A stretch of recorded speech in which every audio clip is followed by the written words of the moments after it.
Let's get now to my interview with the right-wing Triggernometry. Let's pick it up. Oh, I don't know. We did Biden administration. Okay, yeah, let's pick it up where we were and listen. Operations could have gone better. Do you think that's... Okay, hold on. When Trump was given, that was a quagmire. No, listen, I mean, I think we were here. Identify anything that changed materially. Is that fair? What I would say is I think some progress was made in a very difficult situation. I don't claim that the situation became dramatically different and we are now like way towards a solution. And also, I think I'd also concede that it's not an issue I know enough about to have a proper discussion with you as well. That's fair. We can table it on that basis. No, listen, I mean, as far as Joe Biden's not exciting to me. You know, I'm a progressive social democrat, so Joe Biden's not exciting. He did some good things. So he did a third COVID stimulus at a time that I think it was necessary, extended a pause on student loans, got a pretty good infrastructure bill passed, got us out of Afghanistan, which I think was a great thing. I think that was a quagmire. Do you? Oh my God. I mean, we were there 21 years. No, I agree with you with the quagmire point, but did you feel that the way that was done went well? I think it went as well as it would have gone no matter who did it. Wow. Interesting. I mean, when Trump was asked, what would you have done differently? And he literally couldn't articulate a single difference. So at least Trump was going to do it. And another failed promise. Biden did it. And when Trump was given the opportunity to articulate how he would have handled it differently, he couldn't name a single difference. So let me put it in the most factual way possible. I've not heard Trump explain what would have gone differently. And therefore, I have no basis on which to assume it would have. Is that fair? I suppose it is. The question for me is, I mean, I struggle to imagine it going any worse. So I kind of feel like there is a possibility that the preparations could have gone better. Do you think that's unfair? I have a struggle to imagine it could have gone better. So like, I think where I land is it went the way I expected, you know, and it was correct ultimately to get out. Okay. Please carry on. I interrupted you. Biden. We're talking about whether you're happy with the Biden presidency. Yeah, basically. I mean, it's like, listen, he's doing exactly what I expected. You know, I didn't expect him to do anything on cannabis decriminalization, and he's not.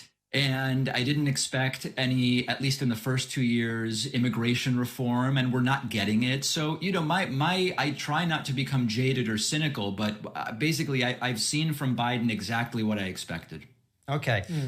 You mentioned Trump being a humiliation. And look, you know, neither Francis or I were pro-Trump.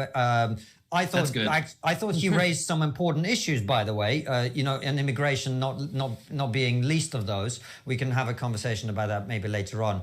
But if Trump was a humiliation, perhaps in the way that he talked, and you mentioned some of the promises that he didn't deliver on, the optics of the Biden presidency, do they not make you cringe somewhat when he's shaking hands in midair with people who aren't there and forgetting things and all of that? Beautiful. So are you guys open to a good faith conversation about that? Absolutely. Okay. Absolutely. Okay. So let's go piece by piece. Does Joe Biden sometimes lose his train of thought? Absolutely. Absolutely. There's no question about it. And he's close to 80 years old. If you compare Joe Biden today to Joe Biden when he ran circles around Paul Ryan in 2012, it's not the same guy. I have no problem saying that that's absolutely the case. No argument whatsoever. The shaking hands with midair video was a total joke. And I'll tell you the story about it. The weekend that story, you know, the shaking hands with midair went, I looked at the clip on my phone, and it was a very short clip where you just see Biden stop speaking. He turns to the side and he goes like this. I said, oh my goodness, this is terrible. Biden, he seems worse than Trump when Trump came off of his plane and his car was right in front of him, and Trump wandered off and was brought back by the arm by a Secret Service agent, and they said, here's your car. That's worse than when Trump had Rudy Giuliani sitting right across the table and said, where's Rudy? And maybe I'll ask Rudy to say a few words. Well, thanks, Rudy. Thank you very, very much, Mr. President. First of all, congratulations on what is in fact a historic start of an administration. I've never seen so much done in so short a period of time. Hey, you know what? Good for them for putting the clips in, though, right? I mean, like, good for them for putting the clips in. We have to give them credit for that. That Biden clip looked bad. And I was going to report, like, guys, something seems wrong with Joe Biden. And then I found, like, the actual full frame instead of the square Twitter video. And you could see what happened after. And Joe Biden had people to his right and to his back right and to his back. And he literally finished the speech and turned and said something to the people to the right. And then he turns back and he does the exact same thing. And then to the other side and does the exact same thing. So that was a non-story for me. It was a complete non-story. I hear you. Yeah. David, I haven't done enough research, and I'll admit it readily that I don't know whether that's accurate, but I'm happy for the purpose of this discussion to accept that. Fair. But would you accept that Joe Biden mentally is not at his peak? I think you already have. I already have, yeah. So is that not a humiliation? Well, when I say a humiliation, I go by what is global opinion of the United States. That's because I'm one guy, right? And so so I want to say, what does the world think? And we know, because of global Gallup studies and global Pew studies and others, that opinion of the United States as a country, of the US's ability to lead, of the president of the United States, it was in the toilet, to use a phrase Trump likes, to flush 10 or 15 times. Opinion was in the toilet under Trump, and it has recovered dramatically under Biden. So I try to take myself out of it and just say, what does the world think? And there's a couple of exceptions. Russia liked Trump better than Biden. Again, this is not rhetorical. It's just the opinion polls. Russia did like Trump better than Biden. I think Turkey liked Trump better than Biden. And this may be wrong, but I think I have Nigeria in my mind, liked Trump better than Biden. But other than that, empirically, our global reputation has recovered dramatically under Biden. So that's my standard that I use. Hey, Konstantin, do you like shopping? Okay, now we're going to an ad. Let's see how it all continued. I guess it's the next section. And do you not think that the problem with Trump was never the problem, he was a symptom of the problem, which is that a large part of working classes, and the Rust Belt in particular, felt alienated by the Democrats. They felt they weren't being represented by them. And that's why they voted, which shows that there is a real problem amongst that part of the left, that they can't connect with the working classes because the working classes If you're just joining us, this is an interview on the right-wing channel Triggernometry, and it's getting flooded with comments antagonizing me. So we've been brigading the video and leaving like comically positive comments. Feel that they have their best interests at heart. So I would say a couple different things. I would say there is absolutely a problem with the Democratic Party, that it is not doing enough for the working class. I'm not a Democrat. I don't care about the party. I gladly concede that. What I see as the problem with Trump is more, I agree with the idea that Trump was a symptom rather than the problem. But for me, the problem was, if Trump doesn't have people who fall for his obviously false promises and complete lack of understanding of any issue, if people don't fall for that, Trump's the crazy guy yelling in the New York subway, right? The danger comes from the fact that in the United States, there are so many people who are either... Here they go like, are you suggesting that a lot of Trump followers are stupid? And I'm like, yeah, they were like, not engaged with politics at all, that when a celebrity pops up, they go, that sounds kind of good. I know who Trump is. Or they're so... they lack knowledge of issues to such a degree that when they hear Trump say, I'm going to fix trade by putting tariffs on China, and Trump doesn't even understand that it's American companies that pay the tariffs. And Trump starts saying, look at how much we charge China. And then his followers go, we charge China so much. And it's like, guys, It's the American companies that pay the tariffs. So when people don't understand stuff, they fall for people like Trump.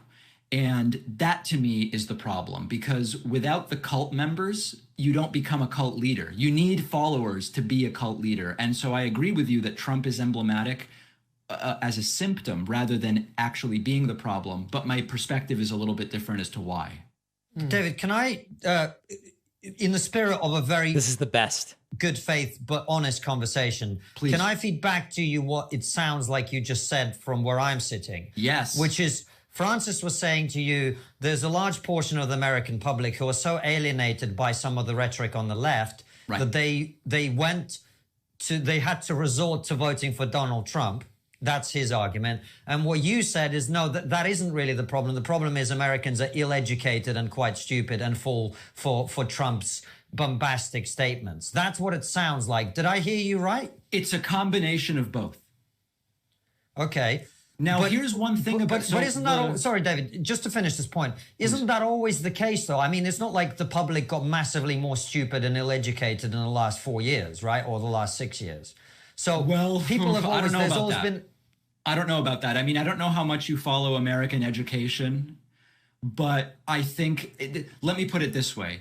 It's beyond me to deeply dive into that specific niche of this discussion, but I think there are many who would make the case that actually the American public on average has become less educated over time.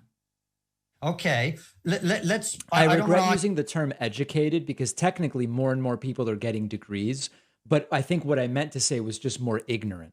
With that, but wouldn't you accept that these movements, these right-wing populist movements, we also had this here in the UK with Brexit, and it's an issue that probably I don't want to assume, but you may know less about it than we do, and certainly we would say in this country that the same arguments were made. These are stupid, racists, whatever people.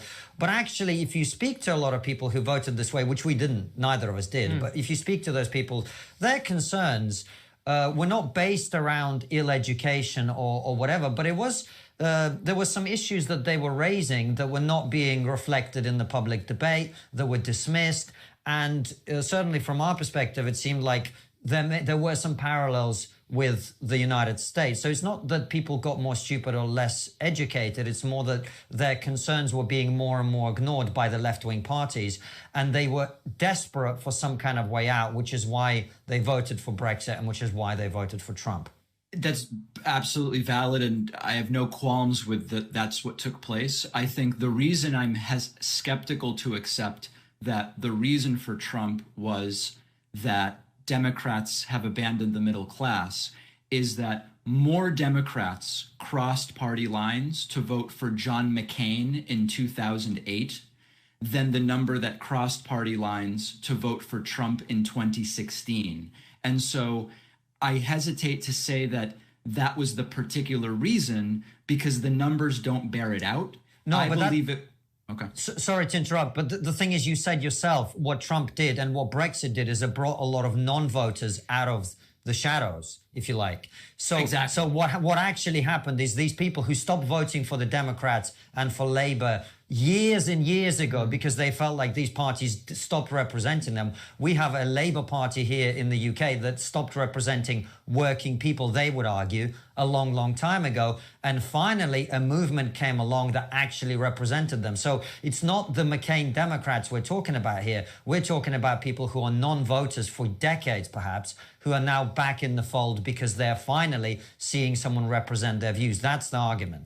So that's an empirical question, which I don't have the data in front of me to say. I've not seen any data that suggests that 20 years inactive Democrats are who came out to vote for Trump. It's like a super specific claim.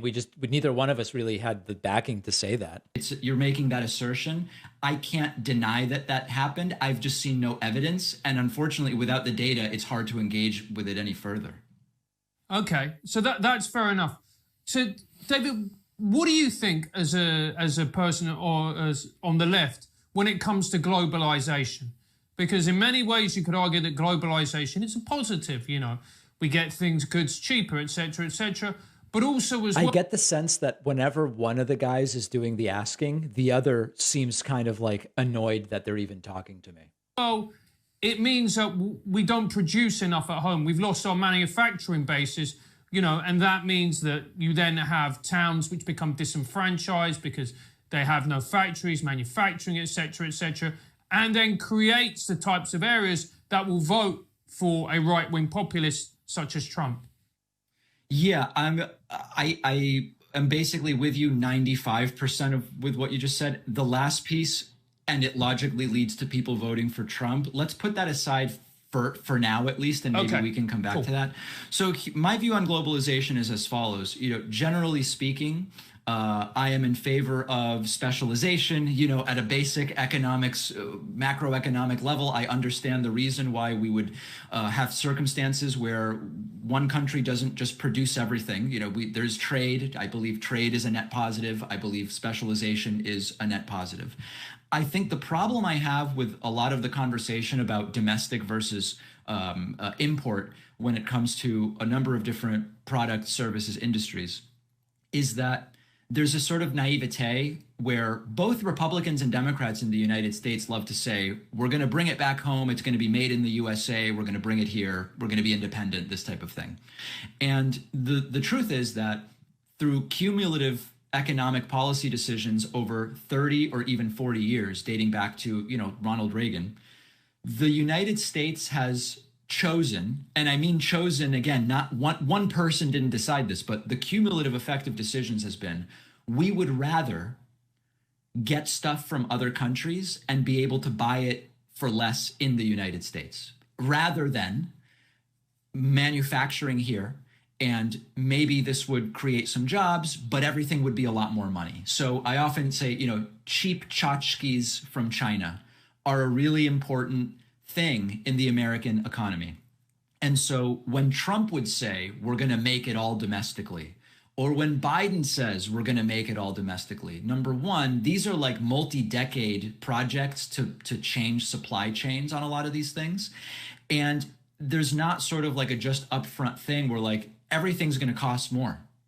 And most Americans don't want that because, you know, half of Americans can't afford an unexpected $400 expense. All right. So I don't know that we're going to watch the whole thing. Let's go to, we get into the trans stuff, which is kind of interesting. Let's see. Can I, it's a dick move to ask you this, but can I ask you to define a woman? Is that okay? Yeah, so listen, I mean, I did a whole thing with this right-wing guy named Michael Knowles a little while ago. Okay. Where, you know, we were talking about the definition of a woman, and the context was the Ketanji Brown Jackson hearings and her refusal to answer.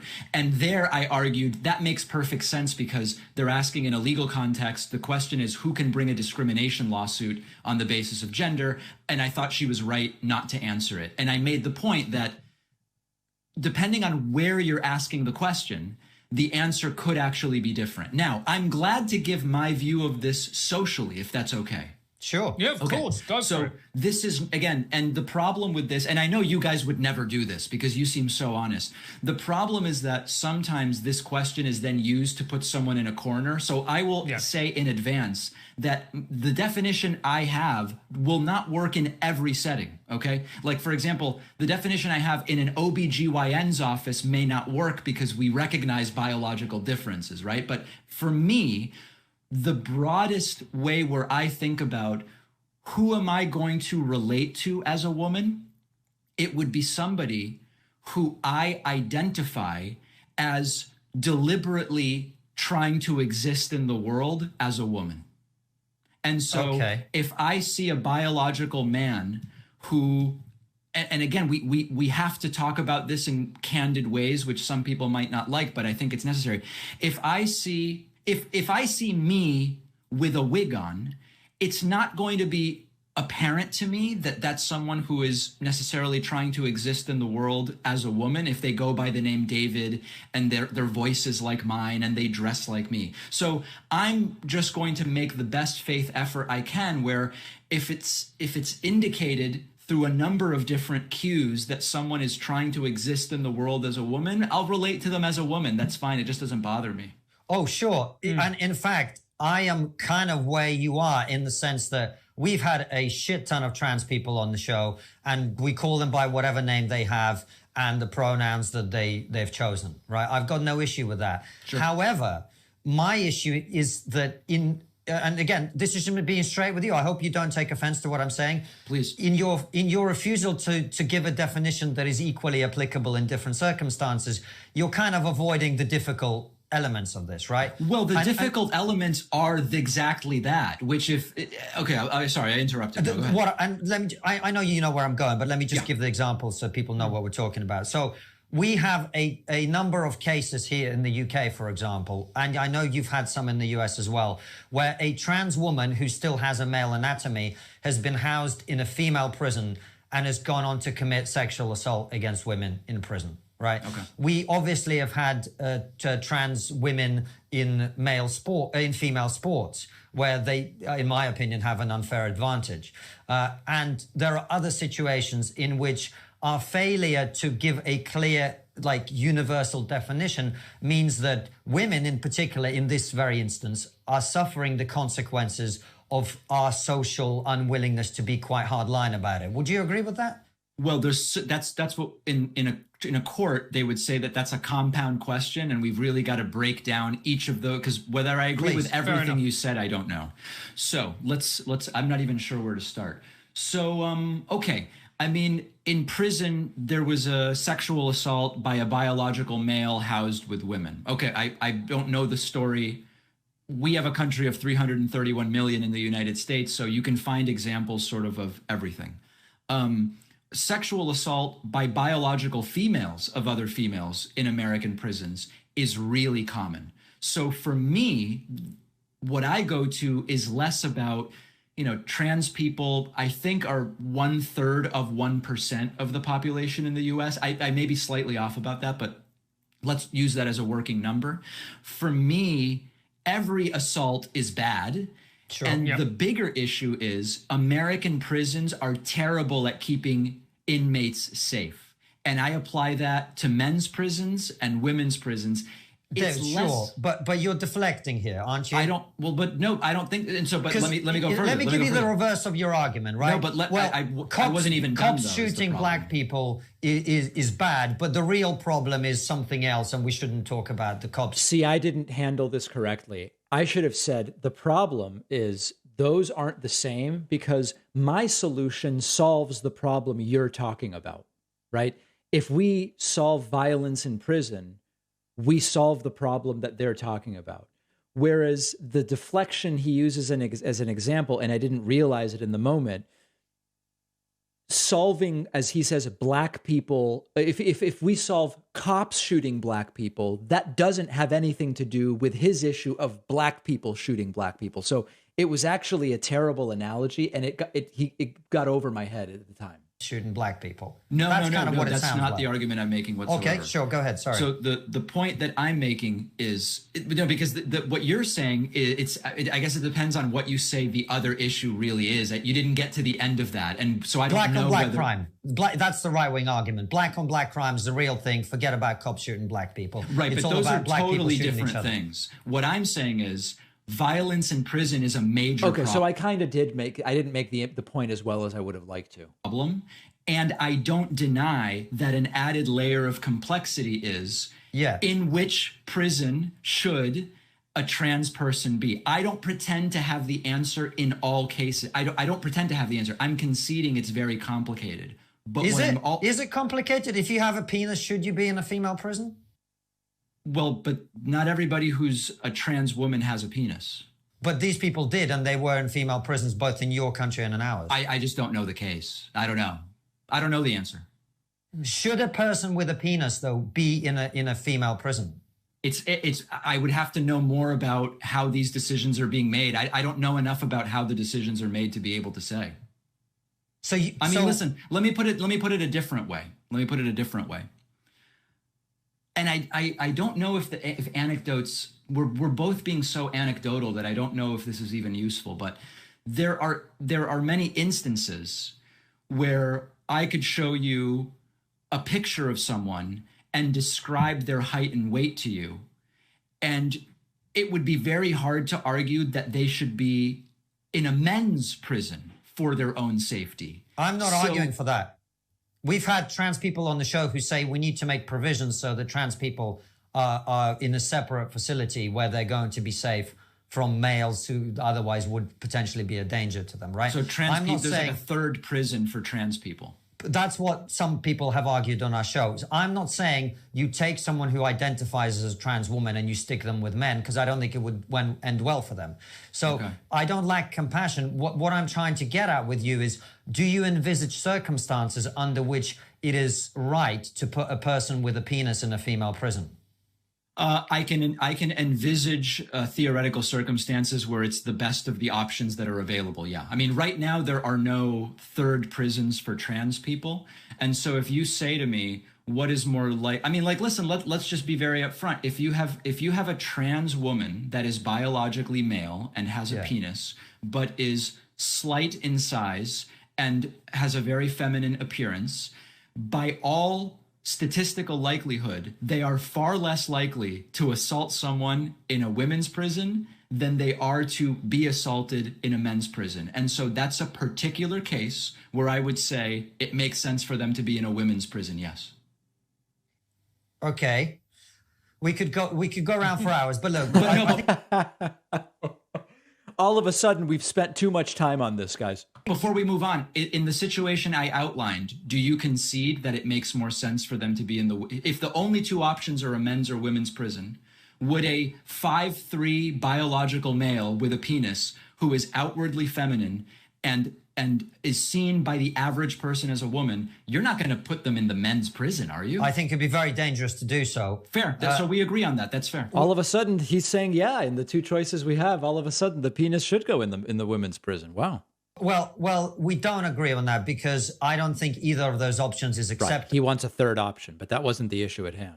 And we should look for a solution rather than going. I would love another solution, but it seems like we agree that given the two current options, we are on the same page. No, I just think both of those options are completely unacceptable to me, and I think we need a third solution, and that's why I feel strongly about it. Do you see what I'm saying?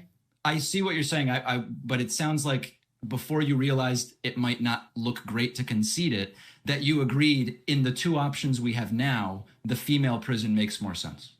I think this is where I'm going to do a David Pakman and go, I think it depends on the individual circumstances. Beautiful. For example, that's what I'm saying. If this person is in prison because of sexual assault against women, I don't know that is the right choice, personally. Okay. I mean, maybe in that case, they would be, we're now getting so in the weeds, but that's a case where they might be in solitary confinement anyway in that situation. Now we're really getting too narrow, I think. Sure. Yeah. Hey, KK. All right. So anyway, that's as far as we're going to go with it today. But it was fun to do, and I guess they don't want me posting the entire thing on my channel, which is funny because it would probably get hundreds of thousands of views on my channel. But they seem to kind of be against it. I would love to do it. Let's look at some of the comments you guys have left here. David Pakman is authentically. These comments are so positive from you guys that to us, to our community, they're obviously a joke. David Pakman is authentically concerned about the truth and the welfare of all, and I can't think of two things more worthy of prioritization. The way he carefully unpacks arguments is beautiful and so appreciated. Let's see. David was spot on. Wow. But there's still a lot of negative stuff. You know, their audience does not like me. I'm not a good faith debater. David, you parrot big tech, big media. David is such a well-spoken guy. Thanks for bringing him on. It gets a bit boring to hear you guys talk out of your asses. That's pretty good. Oh, look at this. Weird. There were literally no positive comments about Pakman, and then loads appear out of nowhere, all gushing about how great he is. Reminds me of, wait, do I have it here? Oh, no, I don't know if I have it. It's a fraud. Exactly. They call them dumps. Yep. So they seem to be figuring out what's going on. You guys have to do better research when dealing with very slippery and fact-orientated characters like Pakman. That's genius. Look at that. You have it's an insult, but it's praise. You have to do better research when dealing with very slippery and fact-orientated, which, by the way, I think they mean fact-oriented characters like Pakman. Yeah. David Parkman did an amazing job bringing fact and level-headedness. All the misspelled praise is also interesting. Pakman is like a real-time fact-checker. Have him on more often. Pakman is an as studious, knowledgeable, and articulate just as we could have wanted. Anyway, so I think the comment bombs have probably been noticed at this point in time.